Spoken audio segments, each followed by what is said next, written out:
Cylinder भी line में लगते थे, लेकिन अभी घरों पहुंच जाए, कुछ काम अच्छे भी तो किया, अब इसके भी समर्थन करो। जब देश तरक्की की तरफ चल रहा, ये ऑटोमेटिक है। जब एक फैक्ट्री लगती है तो शुरू में उसकी प्रोडक्शन कम होती है, उसकी सेल कम होती है।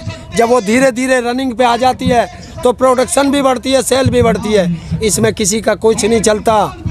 एग्जाम्पल के तौर पर जियो है, जियो, हाँ, ये फोन जियो आया, प्राइवेट आया, सरकारी BSNL कहाँ गया? गड्ढे में। ठीक, प्राइवेट स्कूल आए, सरकारी स्कूल कहाँ गए? कहाँ गए? प्राइवेट रेल आ रही है, सरकारी रेल कहाँ है? राजधानी चल रही, शताब्दी चल रही, जनता की रेल कहाँ है? क्वेश्चन तो ये एक बड़ा है, ये अगर जो सरकारी डिपार्टमेंट चला नहीं सकती तो देश को किस तरह चलाएगी? नहीं, क्वेश्चन बनता है ये। सबको प्राइवेट दे रहे हैं, और प्राइवेट दे रहे हैं तो क्यों दे रहे हैं? संसद को भी प्राइवेट दे दो, संसद भी तो प्राइवेट कर दो। तो अभी बंगाल में चुनाव होंगे, चुनाव की जोरों से तैयारी चल रही है, क्या लगता है वहाँ पर जो अगर बहुमत मिल जाता है बीजेपी को, फिर ईमानदारी से वोटिंग हुई तो मुंह की खा के आएगा। बेईमान तो सरकार है, कुछ भी कर ले, जैसा बिहार में हुआ। क्या जी? जब पंजाब के चुनाव रिजल्ट आए हैं, उससे आज चुनाव के रिजल्ट आए हैं, उससे साफ क्लियर हो रहा है, जीरो है। आज रिजल्ट आए हैं, बिल्कुल जीरो पे, बिल्कुल जीरो में। चुनाव कहाँ पे हुए थे, किसमें, कौन सी? पंजाब में। नहीं, पंजाब में कौन सी जिले में? शहरों का चुनाव होते हैं ना, ये नगर निगम ठीक ठीक। यही चुनाव हुआ। क्या रहा उसमें रिस्पॉन्स? जीत गया, हार गई? उसमें हार गए।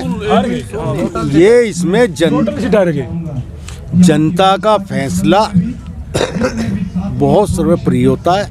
जनता जिसे चाहे उसे आसमान पे बिठा देती है, जिसे चाहे उसे धूल में मिला देती है। लोकतंत्र देश है ये। लोकतंत्र की जो हमारे हाथ में बाबा भीमराव अम्बेडकर जी का संविधान के तहत जनता को ताकत दी है, उस संविधान की ताकत के मुताबिक जनता सबक सिखाती है। आज आप डरा दोगे जनता को, धमका दोगे जनता को, लेकिन जनता की वोट की ताकत कहाँ से हटाओगे आप? वो ताकत नहीं हटा पाओगे आप। तो मैं बताना चाहता हूँ कि किसान अन्नदाता है। हम लोगों ने 72-74 में देखा है कि सूजी एजेंसियों पे मिलती थी, बाजार में सूजी नहीं मिलती थी, क्योंकि ब्लैक का टाइम था। देश दूसरे देशों में लड़का आता, संभल नहीं पा रहा था देश। आज देश के अंदर हमारे सब कुछ था। क्या आप एक बात बताएं, घर से कौन सा बर्तन बेचते हैं आप? जो सामान्य घर की, जो रोज की मर्रा के काम आने वाली चीज है, उसे आप बेच दोगे क्या? आप ट्रैक्टर है, आप ट्रैक्टर से खेती कर रहे हैं, क्या आप बेच दोगे क्या? क्या आप सिलाई मशीन से कपड़ा सी रहे, आप उसे बेच दोगे क्या? अरे वो तो काम करने वाली चीज, बेचने वाली तो चीज ये है, कभी भी जो चीज है वह तो कभी भी काम आ सकती है, चाहे वह कमजोर क्यों ना होगी। लेकिन खरीदना एक बहुत बड़ी बात है, बेचना तो नॉर्मल बात है। बेचने को एक उदाहरण दे रहा हूँ ना इसमें। देखिए, जो ऊपर सैटेलाइट है वो भारत की है, BSNL भारत का है, तो सबसे पहले BSNL को मिलना चाहिए, है, सरकारी है। BSNL आज भी 2G पे चल रहा है और प्राइवेट वाले 5G की तरफ जा रहे हैं। बिल्कुल। तो ये 2G क्यों रख रखा है कि अगर BSNL आगे बढ़ा दिया तो प्राइवेट आगे नहीं बढ़ पाएंगे, और प्राइवेट से अब फिर दलाली कहाँ से आएगी? एक भी नहीं समझ में आ रहा हमारी तो चक्कर थोड़ी हरियाणी में लिकड़ गई है कि अगर सरकार नु कह रही है भाई प्राइवेट को बढ़ावा दे, मैं आप कह रहे हो प्राइवेट को बढ़ावा दे रहे हैं हमें, उसका मतलब तो अपने आप को कमजोर कर रहे हैं हमें।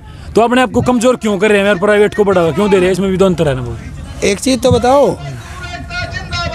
अब ये जो अडानी है, अंबानी है, हमारे देश की रिफाइनरी सबसे मजबूत रिफाइनरी है, इन्होंने वो भी अंबानी को दे दी। अच्छा जी। हाँ, और देश को बताना चाहता हूँ कि यही अंबानी कंपनी का कॉन्ट्रैक्ट है भारत से, था 4 रुपये कुछ रुपए के हिसाब से तेल भारत को मिलेगा, उसको तोड़ दिया इस सरकार ने आके, वो 10 या 12 रुपए में आ रहा है, और वही तेल बांग्लादेश में 2.5 रुपए में जा रहा है इसी कंपनी से। हाँ, मतलब विदेशों को सस्ता और देशियों को महंगा, ये है इस देश की वो। और दूसरी चीज, देश की 85% जनसंख्या है, उस पे ये 15% भारी पड़ रहे हैं। अभी राम मंदिर के मुद्दे पे बहुत लड़ते हैं ये। राम मंदिर की कमेटी हो, उसमें ना दलित होगा, ना पिछड़ा होगा, ना ओबीसी होगा, ना माइनॉरिटी होगा, ना कोई सरदार होगा, ठीक। उसमें भी सारे बड़े।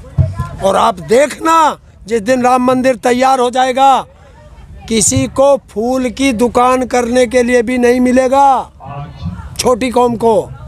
अच्छा। हाँ, और जब राम मंदिर का शिलान्यास हो रहा है तो देश के राष्ट्रपति महोदय को नहीं बुलाया जाता क्योंकि वो दलित है। और जब चंदा लेने की बात आई तो सबसे पहले राष्ट्रपति महोदय से चंदा लिया। दलित चंदा भी देगा, पिछड़ा चंदा भी देगा, माइनॉरिटी चंदा भी देगी, सिख चंदा भी देगा, लेकिन मंदिर में नहीं जाएगा। ये देश को बताओ। और अभी चुनाव आ रहे हैं, फिर देख ये लेना। आप पक्की बात कह रहे हो भाई, उसमें घुस नहीं देगा, ये इसकी आधार पे कह रहे हो आप? हैं? किस आधार पे कह रहे हो कि भाई इसको घुस नहीं देगा दलित को? जिस दिन शिलान्यास हुआ 200 लोगों की कमेटी थी जिनको निमंत्रण भेजा गया। 192 ब्राह्मण थे और 8 ठाकुर थे। बाकी किसी जाति का हो तो गर्दन कटवा दूं। ये तो आपसे एक बात पूछूंगा, अपना स्वर्ण मंदिर है, क्या उसमें ऐसा है कि दलित को नहीं जाना? ना जनाब, स्वर्ण मंदिर के तो 4 दरवाजे हैं। हमारे गुरुद्वारा में ये परंपरा नहीं है। मान लो आप सिर पे नहीं भी बांध के आए तो बाहर स्पेशल रखे हुए हैं वहाँ अपने परने या रुमाल वो रखो। कोई भी है, हिंदू है, मुसलमान, जिसके पास रुमाल नहीं है सिर ढक के आओ, कोई ऐसा वो नहीं है। लंगर छको, अब लंगर सामने चल रहा है, गुरुद्वारा लंगर चल रहा है, ये उधर लंगर चल रहे हैं। कोई नहीं है, कोई हिंदू आया या मुसलमान आया, कोई ऐसी बात नहीं है।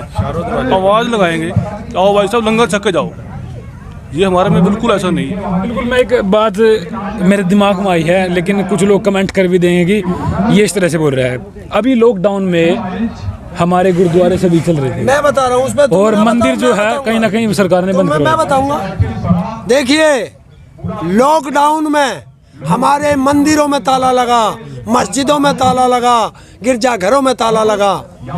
जहाँ खुला था वही गुरु गोविंद सिंह और गुरु नानक जी का 20 रुपए का लंगर वो चला। जिसे सरकार रोटी नहीं दे पाई, जिसे सरकार आसरा नहीं दे पाई, उसे इन्हीं गुरुद्वारों ने आसरा दिया।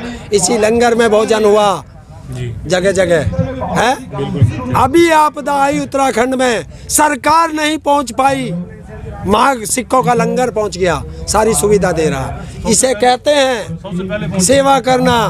और ये नानू पूछते हैं कि तू मैंने रोटी, तू हिंदू आया है, तू मुसलमान आया है, तू सिख आया है या ईसाई आया है। नानू पूछते कि तू ब्राह्मण आया है या दलित आया है या पिछड़ा आया है। भोजन कर, बुला बुला के भोजन करते हैं। इसे कहते हैं देश सेवा। और जो मोदी जी तुम कर रहे हो, इसे कहते हैं दलाली करना और मेवा खाना। ये बात। चलो भाई, अभी इंटरव्यू काफ़ी बातें हुई हैं, तो आपको क्या लगता है? आंदोलन सुचारू रूप से चल रहा है अभी, लेकिन निर्णय का नहीं पता क्या होगा निर्णय। तो आपने कमेंट बॉक्स में आपने राय देनी है। तो तब तक के लिए जय हिंद, जय भारत माता, जय हरियाणा, जय किसान। 1955 में